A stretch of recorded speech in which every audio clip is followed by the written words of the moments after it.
Hello, my name is Raphael Cook, and I'm going to be presenting to you the Battle of Waterloo. So, first of all, a little introduction about this man here, Napoleon Bonaparte. He was a very successful man, and he became the Emperor of France following the revolution in the country. So, under his very clever military genius, he ruled most of the continent. France was in power of most of Europe, and it seemed as if nothing would stop him. And he was believed to be such a heroic man, as shown in this painting. Realistically, he was more like this. Very small man, who was still very clever, but not very heroic. He wasn't doing a very good thing. So, in Russia, when he tried to gain some land over there, his men couldn't cope with the cold, so he got beaten by a coalition army up there. And so, he got banished to the island of Elba, just off the coast of Italy. And so he spent 10 months there.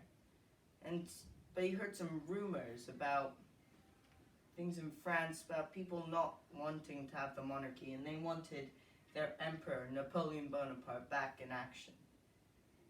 And so, having heard these news, and the news from the Congress in Vienna, that there was lots of dispute between many of the countries in Europe, he decided to act. So, he had an escape plan.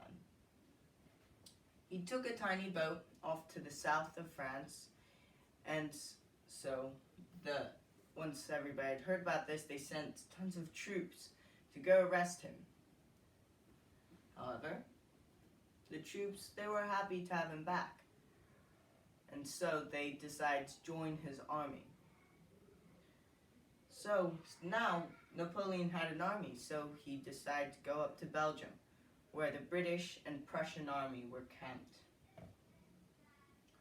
So he crossed the border at Charleroi, and Napoleon, this was part of the 100 Days War, and so Napoleon, he had about 122,000 troops. The British had about 90,000 troops, and the Prussians had about 120,000 troops. So he could easily take either of the armies if they were by themselves. However, if they merged together, he'd be beaten. So he wanted to try and drive through in between the armies to go straight north up to the capital, Brussels. So he went to Quatre Bras to fight Arthur Wellesley, the Duke of Wellington's British army. He came out victorious, and then he went to fight the Prussians in Ligny, more to the east. And so, when the Prince Blucher, who was in charge of the Prussian army, when he sent a cavalry charge in person and got shot, his horse got shot, so he fell off of his horse and narrowly escaped. The Duke of Wellington, when he had heard that the Prussians had also been defeated by Napoleon's great army, he fled. He fled north until he reached the tiny town of Waterloo, where he received a message from Prince Blucher that Prince Blucher would retreat and then come around to Waterloo to help in the following morning. So, Wellington decided to stay in Waterloo and fight. Now the battle. Moving on to this diagram here, this was the positioning of the two armies on the battlefield. The Duke of Wellington, he had chosen his ground quite well, because here he had 3 farms where he could keep his men. Hougoumont Farm, La Haye-Sainte Farm, and Papelotte Farm. And then he had the town of Mont-Saint-Jean behind him. And he had his camps behind, and he had these cannons at the front. These ones with the line through them, those are the cavalry, and the other ones, these blank ones, are simply the infantry. Napoleon had a very similar setup, except he didn't have any men in the farms. He had lots of men in the front, and cavalry in at the rear, and some reserves here, and lots of cannons. and yet the town of Plancenoit here behind him. Napoleon had about 72,000 men, and Wellington had about 68,000 men, so there was a slight difference. Napoleon, he was going to start his attack at the beginning of the day, right in the morning, on the 18th of June, 1815. However, he wanted to wait for the ground to get nice and dry so that his infantry could move and his cavalry could move more easily. So, he waited until 11 o'clock that day for the grass to dry, which later on in the battle proved to be a pretty bad decision. So finally, when the battle began, he sent some infantry here into Hougoumont Farm. They were defeated. And so, when the French tried to break through the doors, the British held them out and just shot them right where they were, shot them dead. And so, since this plan didn't work, and some of his troops were dead, he decided to send some infantry upwards after some cannon fire between the two armies. Wellington didn't get shot by much cannon fire because he was behind a tiny ridge, and so he was protected slightly by the cannon fire. He sent some infantry up here, just between La Haye-Sainte and Papelotte Farm, and so they met really close to the infantry at the front of the British ranks, and there was lots of musket fire for some time until the British came in with some of their cavalry. The cavalry, they came in and they crushed the French infantry, and the French had suffered even more deaths. There's too much infantry. And so, the British cavalry decided to go a little further, except that proved to be a pretty bad decision when the French cavalry came in and defeated them.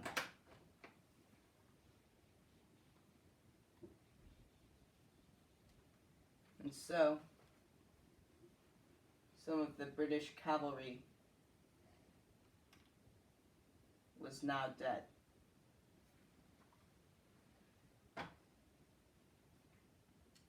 After a while, there's a little break here. But then, here, the General Ney of the French army, he decided that it'd be good to send some of the cavalry up here because he thought he saw some of the infantry hesitating because he thought he saw them moving around a lot.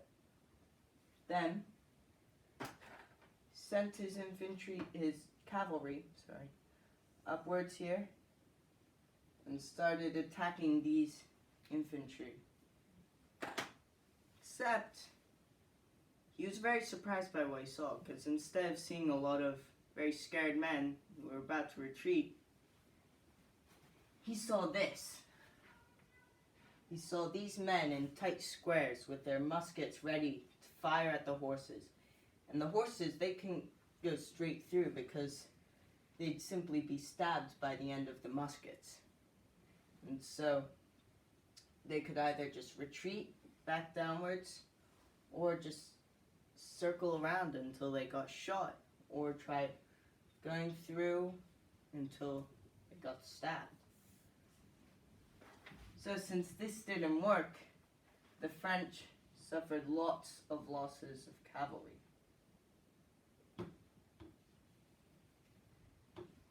Meanwhile, the Prussians were coming in. They had fought in a town called Wavre, nearby to the east, against the General Grouchy's army. Now, Napoleon, after the battle, he blamed Grouchy for having bad decisions, because all Grouchy had to do was keep him away from Waterloo, except he failed. So the Prussians were able to come to Waterloo, just as they had said they would. And they came down here from the east and took the town of Plancenoit.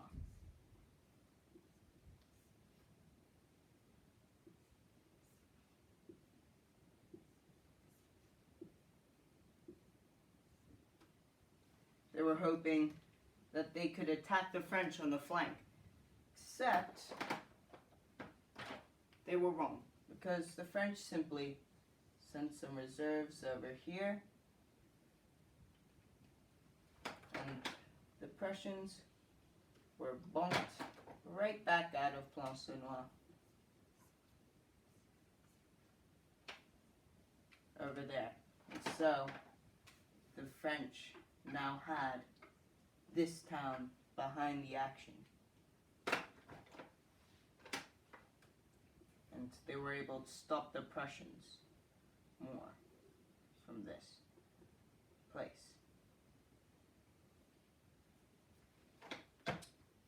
After this, Napoleon came up here to the La Haye-Sainte farm, and he was able to capture it.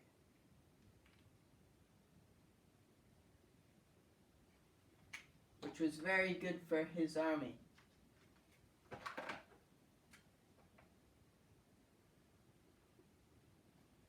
Because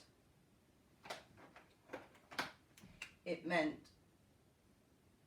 that he could move some of his cannons further up here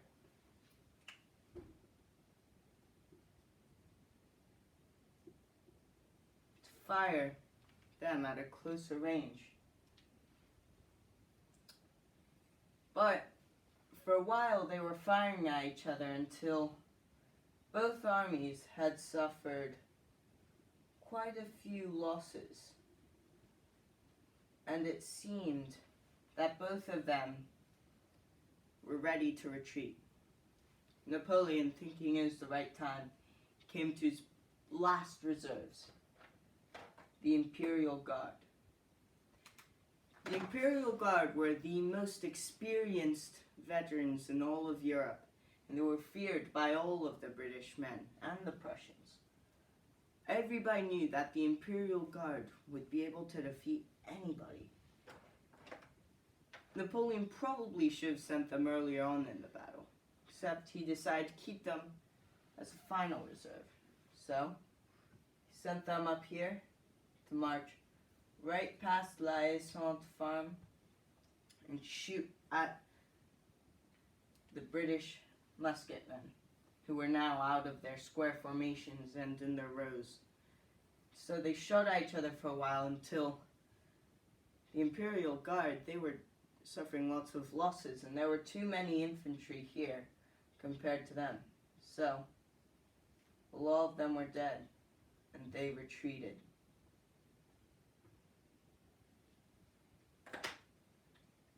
All of these men here, and about the same time actually, the Prussians had recaptured Plancenoit.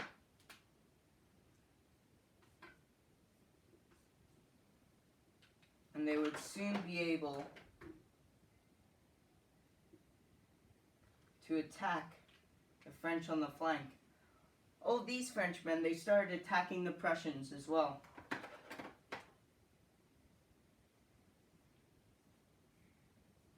Except there were lots of rumors about the Imperial Guard being defeated. When they had heard of this, the Frenchmen, they were terrified. They thought they defeated the most powerful men in Europe.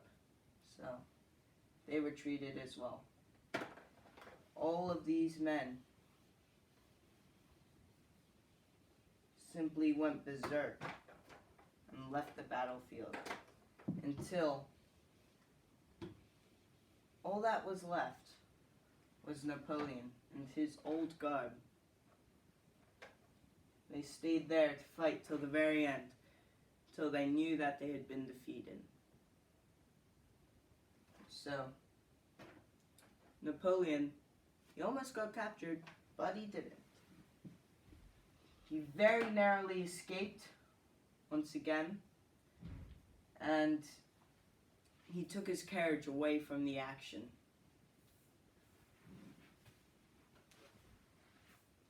This war, this battle, had lots of deaths, about 50,000, and many were wounded as well, except the wounded, they were practically dead anyway because of the large absence of medics. The wounded, they'd just be left strewn across the battlefield just to sit there and eventually die. They just sat there, and after the battle, they were still there. So the Duke of Wellington, and Prince Blucher, after the battle, they met up and they raised their hats to each other on their horses. And the Prince Blucher, he called this La Belle Alliance, which was the name of an inn nearby, and it means in French, the beautiful alliance. And so from then on, some people knew the war as this, La Belle Alliance. Except, the Duke of Wellington, he wanted something more British sounding, so he called it Waterloo, the Battle of Waterloo. And it's forever been known as that since then. Back to Napoleon. Where did he go? Napoleon, he got put into exile. Again. This time on an even tinier, remote island. Way, way west off the coast of Africa. Very small island, much smaller than Elba, called St. Helena. He knew he was unable to get another army up, so he just took himself in, and he knew he deserved to get arrested, and he wanted to live the rest of his life peacefully. So he went to St. Helena and died there 6 years later. The French, they knew him as one of the best French emperor, well, one of the best French people ever to have lived. They had more power than they had ever had before. It was all because of this man. And then he was dead. So the significance of this war. What was significant about it? It was very significant because of what would have happened if Napoleon hadn't been defeated. If Napoleon hadn't been defeated, then who knows what would have happened. Wellington, his army would have been destroyed, and so would Prince Blucher's. And it'd be very difficult to fight back from Napoleon's army then, because it'd be much bigger.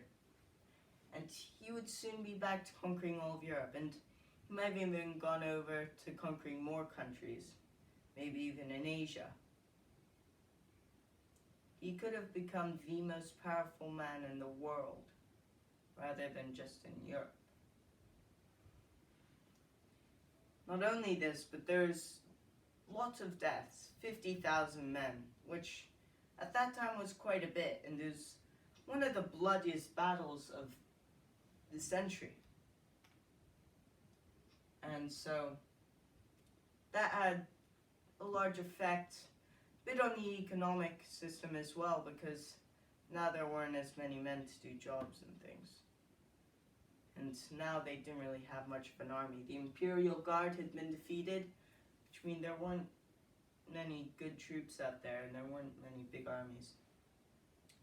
However, this proved to be kind of a good thing too, because after this war, there was peace in the continent, and there were no more big wars for about another 40 years. And the British didn't participate in another war for 100 years, a century later when World War I started. And so,